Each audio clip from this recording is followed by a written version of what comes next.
can't be free. Everybody wanna judge, say I'm a thug, I'm a player, I'm a simple, why I can't be me? When I walk up in the store, all the Karens get to staring at me. Put my heart in my music, it's still on my sleeve. Everybody been portrayed. So fam, what's the word? It's your boy Spiritual Trey, and it is now episode 94 or 3. Is this 93 or 4, baby? It's 93. I think it's 94. 94. Okay, my bad, y'all. Episode 94 of the Sofa Thoughts blog. It's your boy Spiritual Trey. As y'all can see, I'm with my boy, with my girl Shar Styles today, and with my boy, you feel me, my boy Khalid. Say what's up to the fan band, Khalid. Leave in the building. KD in the building, you feel me? He a little camera shy right now. Today we gonna be talking about healing depression part 3. Now, if you guys haven't seen the other depression videos I've made, I strongly suggest that you guys go check them out. The first one is actually one of my first videos that I made on the channel. It's called Let's Talk About Depression, the Power of Moods. And then the second one is the 9 steps to healing depression. Y'all want to watch those just because in those I was talking about healing past trauma and working more so on the dealing with our past demons. You want to work on that before you get to the present demons that I'm going to be talking about in the video. Okay, now self-expansion resistance, that's what we're going to be talking about today, because emotional depression is a common topic, right? Or day-to-day depression is another common topic that I've talked about on the channel. Just the cycle of day-to-day responsibilities can be a depressing cycle, right? So today we actually gonna be expanding on how hard it can be to actually get out of the cycles that we may be lost in, and expanding into the version of ourselves that we actually trying to get to. Because you may actually have a purpose in life, right? Like you might actually know what talent of yours that you can give the world to help the world expand, right? But just knowing the purpose is only part of the battle, right? Because you can know the purpose all you want to. It's a whole lot of battle to actually have the will to go after that purpose, right? So this video is basically about actually having the will to fight out of our comfort zone. How do we do that, Trey? It's 6 steps to it. And the first step to actually fighting out of your comfort zone and gaining the will to go after your purpose is daily meditation. Now listen, this is important.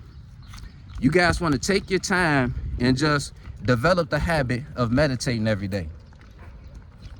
Don't worry about any other steps. Don't worry about any other problems you got. We're going to worry about solving that later on. Before you worry about any other steps, just develop the habit of simply waking up and meditating. Even if it's just laying in your bed and just listening to silence for 30 minutes.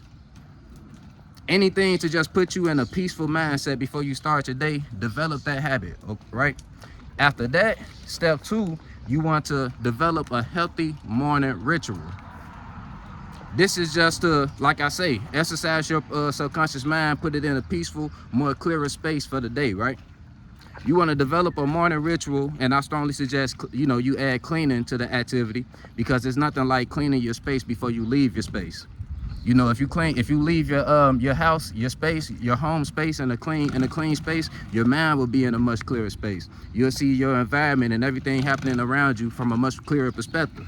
You won't be as reactive. You'll be in a much more observatory mind, right?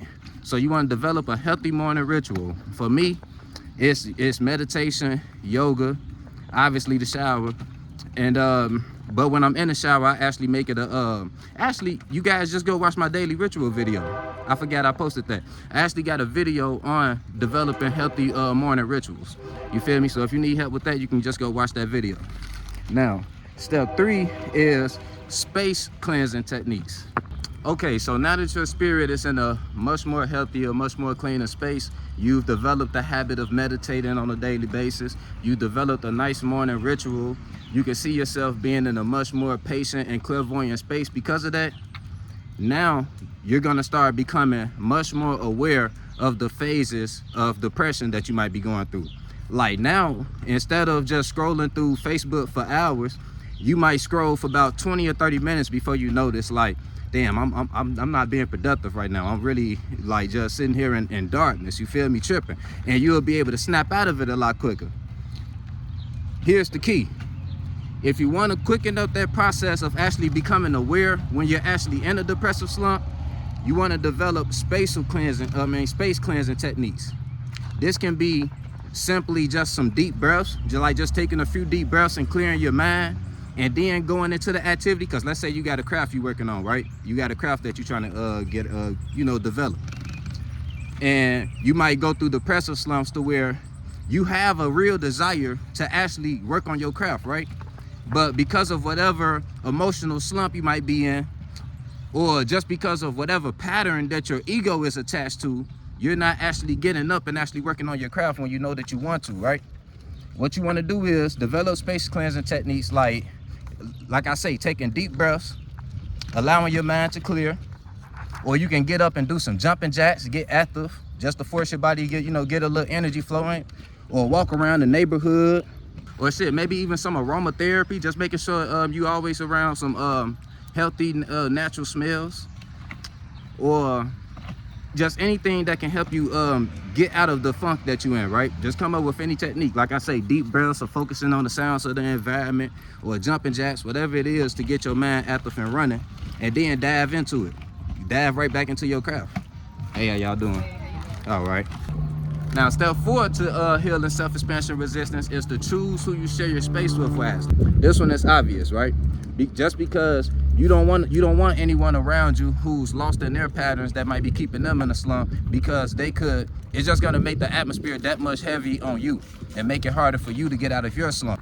And if you do live around a bunch of negativity, you want to craft out your own space of positivity. And what I mean by that is just, finding your own space of privacy. I don't care if you got to go in the bathroom and hog it for about 30 minutes just so you can meditate. Doing whatever you got to do to get time to yourself, to put yourself in a better space to work on your craft or whatever it is that you're trying to do, but can't because of the depressive slump you in. You feel me? Now, that makes sense, baby? Mm-hmm. All right, bet. So, step 5 is shadow work. And the key to this shadow work is you want to check yourself, because it's not going to be easy, right? It's going to be days where you actually go the whole day without working on your craft. You actually spent the whole day laying in bed. You didn't work on your craft. It was a non-productive day, right? There's nothing wrong with that, but at the end of the day, you want to make sure you check yourself and allow yourself to feel a little guilt about that. You feel? Hey, how y'all doing? Just because that guilt is going to be your lesson, and it's going to be the reminder next time to not allow yourself to stay trapped in that darkness. You feel me? You want to allow guilt to be your teacher. It's not so you can drown in darkness. It's just so you can actually feel bad and know, like, damn, wasting a day away was not a good thing to do. Don't make an excuse for yourself. Feel bad about that. And then make sure you plan it out the next day to do better. That's what the shadow work is about. You actually talking with yourself, consulting with yourself, planning out how you can do better the next day. You feel me? Now that's step 5. Now step 6 is the most important. You must remain patient. Because like I say, it's not gonna happen right away. We all got our, mental patterns that we've been stuck in for years, right? And it's basically like your mind and your ego is attached to a certain space, and your spirit is craving to be in another space. And it's like your spirit is trying to drag your mind out of where it wants to be into this other world. That sound hard, don't it? Like, don't that sound like a battle? So you want to be patient with your spirit and give it time to actually do that, because the mind can be very fucking stubborn, even though it's creation. Like, think about it. Your kid is your creation, right, to a certain degree. But I guarantee you, if your kids start wilding out in the store because they want to go home, and you feel me, you can feel like you want to control them and do whatever you want, but at the end of the day, you finna have a hard ass time with that kid, ain't you? Actually getting them out that fucking stove, or getting them to shut the fuck up. So be patient with your mind. Be patient with your spirit, because your mind can be a hell of a, child to deal with, a hell of a problematic child to deal with. All right, so that's the 6 steps to healing the form of depression that I call self-expansion resistance. When you actually have the desire to be a different person, you have the desire to be in a healthier space, but because of all the attachments you have to the comfort zone that you might have built, it's so hard to actually put in those desires into action. These are the 6 steps you must put into place. It's your boy Spiritual Trey signing out. Remember, you are not your mind, family. You are the spirit that's forming and creating your mind. So take your time, form and create your mind. It's your boy Spiritual Trey with Shar Styles. We signing out, family. Love you. On the beat, start preaching. Feel no evil, see no evil but peep it. I don't aim for the stars, I want leeches. And it's snake spawn, I'ma kill the whole species. Rest in peace to all the peaceful preaching. The youngest wildin', but they say they evil, that's kinda reaching. Who really controlling the way you thinking? Find the truth.